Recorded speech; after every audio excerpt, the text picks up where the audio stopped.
I am the AHS advisor for Suncor for our sales and marketing group. So I support retail and wholesale in Ontario, as well as our asset management across the country. So for those of you who aren't familiar with asset management, it's really the life cycle of a Petro-Canada gas station. So I support the planning and then the building, the constructing of the facilities, the operating and the maintenance, and then ultimately the remediation and getting the site back to where it started. Health and safety is what we do. It's a very critical piece of every day, and I'm going to highlight post and how they kind of help us get to where we want to be with zero incidents. You'll probably ask, well, why are we talking about life-saving rules? Have we not talked about life-saving rules before? What's different now?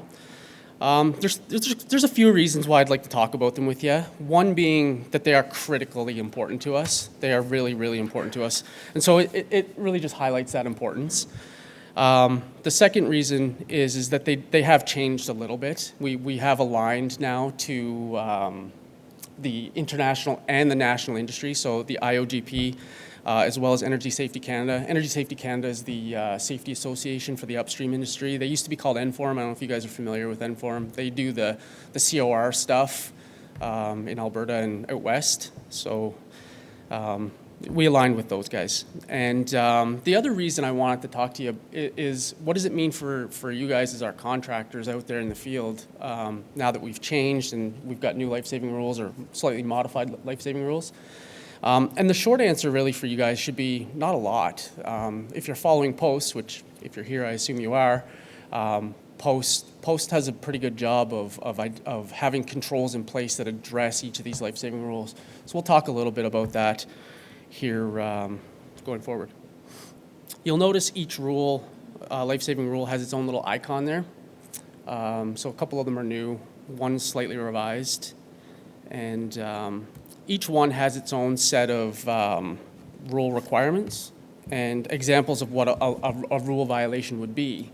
So just as an example, the confined space one here, it's really around making sure that you've done everything you can with confined space around making sure your energy sources are isolated. You've tested the atmosphere. You've got any apparatus, breathing apparatus that's required, that you're using that. Make sure you have an attendant standing by. You've got the rescue plan in place, and obtaining authorization before going into that space. So those are the kind of the requirements. And rule violations would just be the opposite of those things, right? Not having a safety plan or not having someone standing by to attend the confined space, not testing the atmosphere, those types of things. Those would be considered rule violations. But I want to highlight at the bottom there is that POST has controls in place that address each one of these rule requirements, in that if you're following the lockout tagout checklist or the confined space checklist, you should have no problem with meeting the intent of the life-saving rule. So I just wanted to show, we'll go through each life-saving rule, but I just want to show you how POST helps you to get in alignment with the life-saving rules. So there really shouldn't be a huge change for you guys as our contractors. The second one is really working at heights, making sure that we're protecting ourselves while working at heights. And working at heights is it's really around making sure that we're taking care of ourselves, protecting ourselves, but also not dropping equipment or tools. So making sure that we've got our tools secured as well. So if you see, if you have fall protection equipment and you don't inspect it, that would be considered a violation of a life-saving rule. Or if you didn't tether your tools while working at heights, those would be considered things that we wouldn't want to see. But again, if you look at the POST, they have working at heights checklist, a fall protection rescue equipment checklist, so that if you're following POST, again, working at heights life-saving rule should be no problem. The third one is just around permitting, making sure that you have authorization to do the work that you're doing. So understanding your permit, making sure your hazards and controls are all identified. And I think the big one with this one is the last one on the left there, the stop and reassess if conditions change. I think that's probably where we see a little bit of an improvement opportunity. I think historically we do okay with identifying the hazards and controls at the front end. It's that You get in there, you start doing the task, and things change slightly, and we don't do that stop and reassess. And I think it's critically important. Erin made mention of the last-minute risk assessment in her chat, and I think it's also important here with this one is that Post has the daily safe work permit, the maintenance permit, PJOs, all those things, but that stop and reassess is really that last-minute risk assessment, making sure that before you go into what it is you're about to do, that you just stop, reassess, make sure that you have everything that you need to have in place to perform the task safely. Energy isolation, so verifying that we have zero energy before going into anywhere where we would be working on live equipment. So identify all energy sources, make sure that we've isolated, locked, and tagged. And this one, I think, the important piece, they're all important, but the part that maybe we've seen a gap in the past is that last bullet again, is checking to make sure. So we do the lockout, the tag out, but sometimes we don't do that check to make sure that we verified zero energy. And as I alluded to earlier, in previous role, I was an investigator for Suncor, and one of the investigations I did was thankfully this one was a near miss, but we had a crew coming in to work on some big cooling fans. There's these big, massive fans, rotating blades. Think of like a regular house fan, but just an industrial, massive fan. And so we had our operations staff go, and they were preparing the equipment for our crew to come in and do some maintenance on that. And so they went and they isolated what they thought was this fan. They isolated it. They put their locks, their tags. The crew comes on site. They take the crew and they walk them through and they say, here's where the energy comes in. You can see where our locks and our tags are. And then they had the crew put their locks on the lockbox where the keys were locked. And then the crew went to they went to do their task, start their task. And the supervisor for the crew, thankfully, said, hey, before we get going, let's just do a quick check. And he hit the start button, and lo and behold, the blades went, they started going. So he potentially saved a big incident that day, and it is really critical to do that check. But if you're following post and the lockout tagout critical checklist, it actually has steps for all of these rules, and one of them being that testing for residual energy is in step 7. So it should be covered. If you're following post, you should catch that as well. This is a new one for us. It's line of fire. We've always identified or addressed line of fire hazards, but we never had a life-saving rule about it before. And it's really around protecting yourself, making sure you never put yourself in the line of fire of moving objects, vehicles, stored energy of any sort. So if you knowingly put yourself in harm's way, then that would be considered a rule violation. And this is another one that hits pretty close to home for me. I did an investigation last year, actually. It was April 28th, 2019. I'll never forget the date. And I'll never forget the name of the young man, Jonathan Murphy. He was a laborer for us, a contractor, and he was working on our site, and he put himself in the line of fire. He got behind an F-350 that was backing up, and it killed him.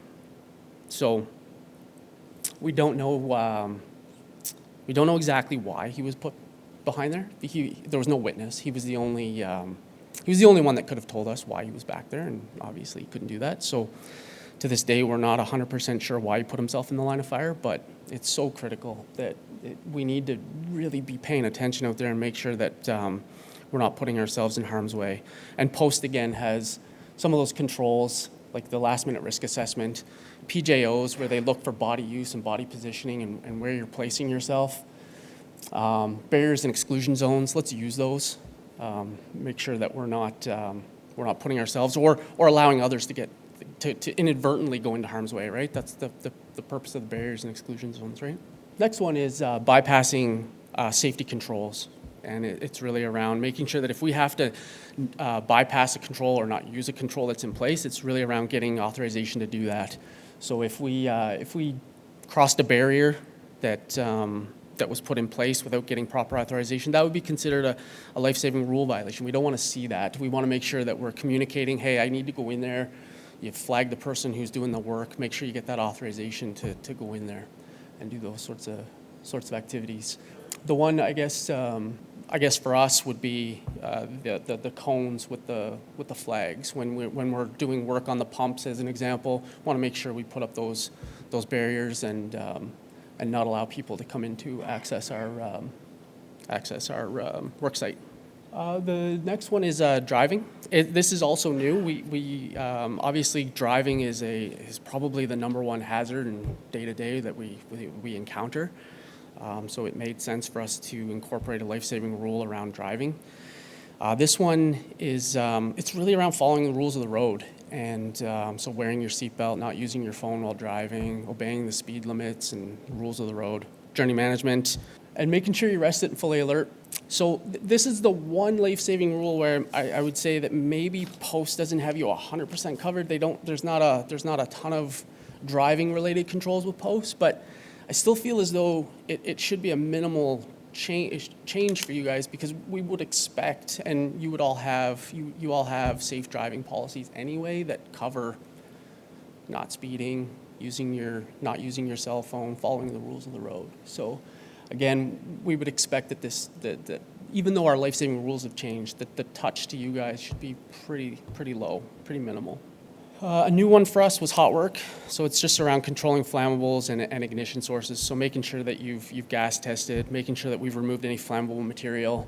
And again, we've got a hot work hazardous atmosphere checklist, the daily safe work permit. So Post has you covered through hot work as well. So if we were ever doing hot work and we didn't have the proper permit, or if we didn't remove the ignition sources, those would be considered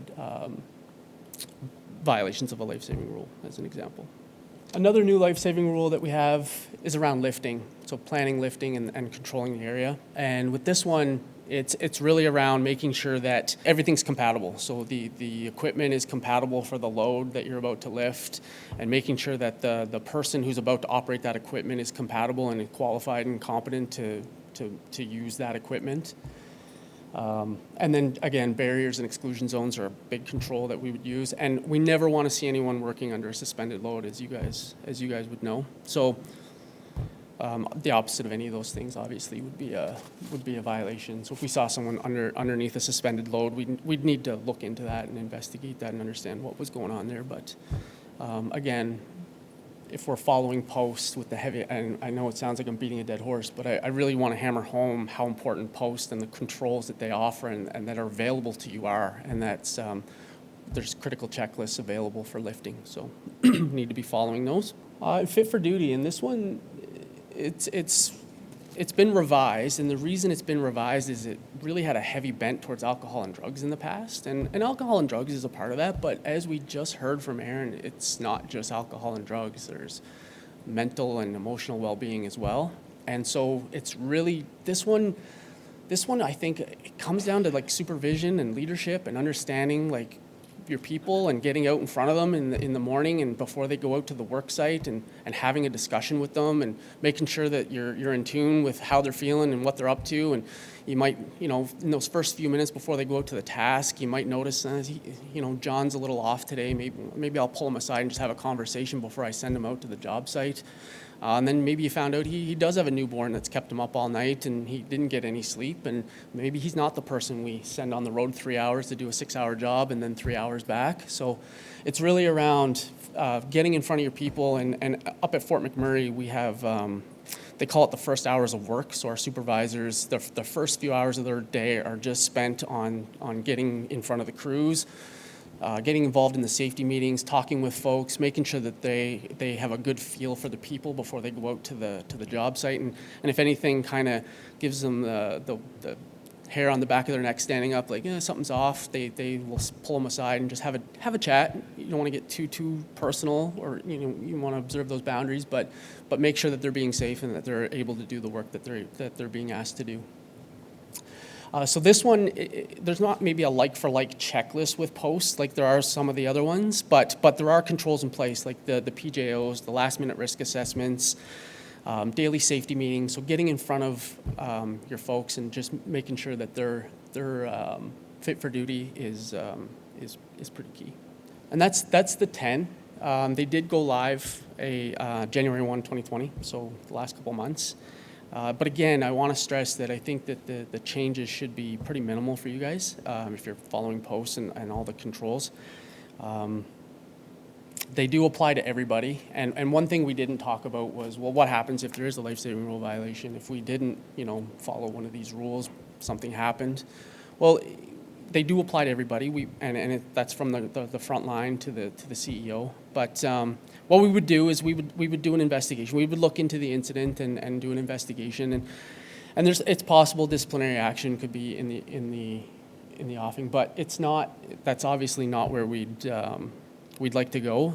They are called life-saving rules. So by violating one, they're pretty important to us. So if we violate one, we do have to look at it and do some sort of an investigation into it. So not what we want to be doing. So if we're following posts and implementing the controls that are available to us, then we shouldn't have any issues with that.